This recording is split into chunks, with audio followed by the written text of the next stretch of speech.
Good evening and welcome to Arizona Horizon. I'm Ted Simons. A new national Arizona PBS production is looking at how innovative minds are using scientific solutions to address a number of global challenges. The show is called Resolve to Solve and is hosted by veteran journalist Miles O'Brien, who joins us from West Antarctica. Miles, good to see you.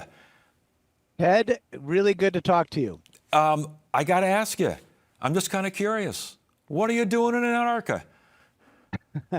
I am on a research icebreaker, the Korea Polar Research Institute, the South Korean vessel Araon. And you have to think of it as kind of an international scientific ark. There are scientists from all over the world on board this vessel, and they're here to study what is known as the Doomsday Glacier, more formally, the Thwaites Glacier. This glacier holds enough water in it to rise sea levels by about 2.5 feet all over the world. So basically what you're doing down there is checking out the glacier and seeing how scientists are addressing what could be a doomsday scenario? It could be. And so scientists would like to know why it is melting faster than all the other glaciers around it. I can show you a picture of it right now if you'd like, Ted. This is the Thwaites Glacier, the face of it right now. The idea of this mission, the marquee event is to melt a small hole at the place where the glacier, the sea, and the land meet. They call it the grounding line, to drop some instruments down and obtain previously unknown data about what's going on beneath the glacier. Why is it melting so quickly from below? That's just part of the picture here, but the idea of understanding this better, getting an idea, characterizing the problem, is what this mission is all about. And again, roughly the size of Florida, and it's kind of like a barrier in and of itself. It holds back a whole bunch of other stuff, correct? It's exactly right. And scientists want to understand this better. There's no real data that's ever been taken at this particular spot where the glacier is most susceptible to the warm currents beneath it. And so this mission so far has been very successful in getting there, despite a lot of obstacles on weather. There's a camp right now set up on the grounding line about 18 miles from where I'm sitting right now. And they're beginning the process within a few days of poking that little hole in the glacier to see what's going on beneath it. Once they see what's going on beneath it, what are the options? Well, this is where Resolve to Solve comes in, Ted. The program that we're doing, thanks to the support of Arizona Public Television, is getting to know scientists who are working on big problems, but most importantly, those that have some kind of solutions. And you might say, well, Doomsday Glacier and 2.5 feet of sea level or 10 feet of sea level rise doesn't sound like a lot of solutions built into that story. There is a scientist on board this vessel from New York University, David Holland, who is getting preliminary data here to explore the notion of building an underwater sea curtain, they call it, like a dam, if you will, underneath at the mouth of the Thwaites Glacier to hold back that warm water. So the question is huge kind of geoengineering idea, which seems kind of incredible when you first hear about it. But when you consider the fact that this represents potentially 10 feet of sea level rise all over the world, maybe it's an idea that should be explored. And that's what he wants to know more about.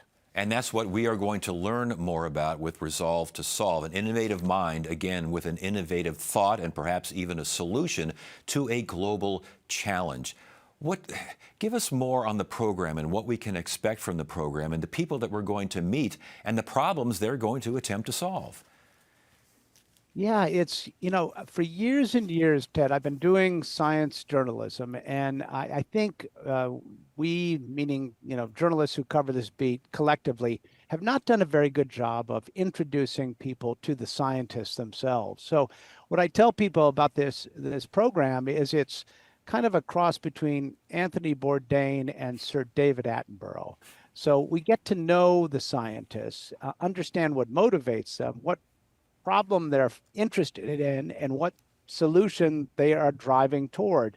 And so we talked to a team that is working on coming up with a seaweed additive that can be put in the feed for cattle, which can drastically reduce the amount of methane they emit.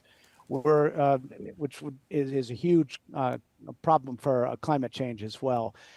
We spoke with a researcher who is focused on using psychedelics as a way to treat some significant pain problems for people like me, an amputee, for example, and phantom pain and other kinds of pain that are previously not easily solved.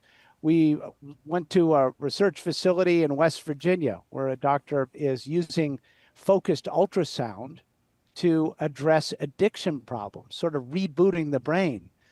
There are lots of solutions to problems out there that a lot of people aren't aware of, and there are people that are driven to solve these big problems. And this series is all about focusing on them and the fact that these solutions might exist before long. And the series sounds like it's quite an adventure for you. I got to ask you right now, what's the weather like down there in Antarctica? It doesn't look too bad.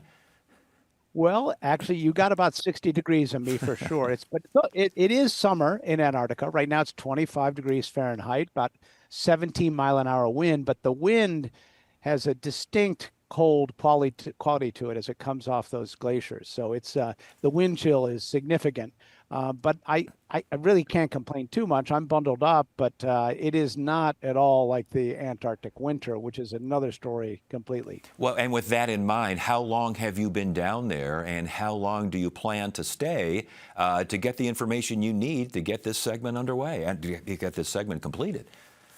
Well, it's interesting. I've always wanted to go to Antarctica, Ted, 30 years of covering science. And when this opportunity came up and they said, oh, by the way, it's a 2-month commitment, I was like, oh, boy, what you wish for, right? And we are 1 month into a 2-month voyage.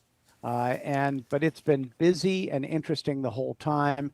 And frankly, the fact that you and I are talking, the technology, the satellite-based internet technology that allows this to happen has made it possible, number one, to share this story in real time, which I found very appealing.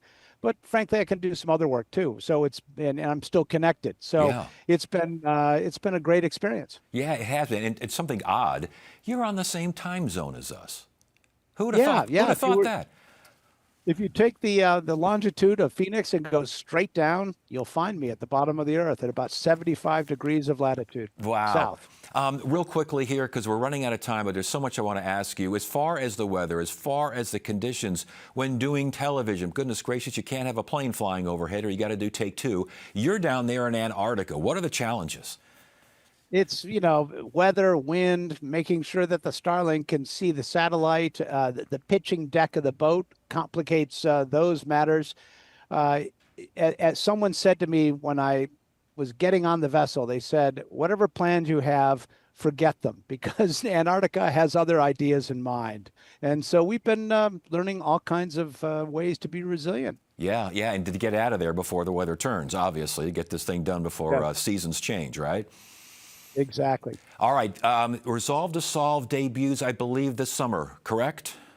In the warm month of July, we debut. So we look forward to sharing these stories with the audience.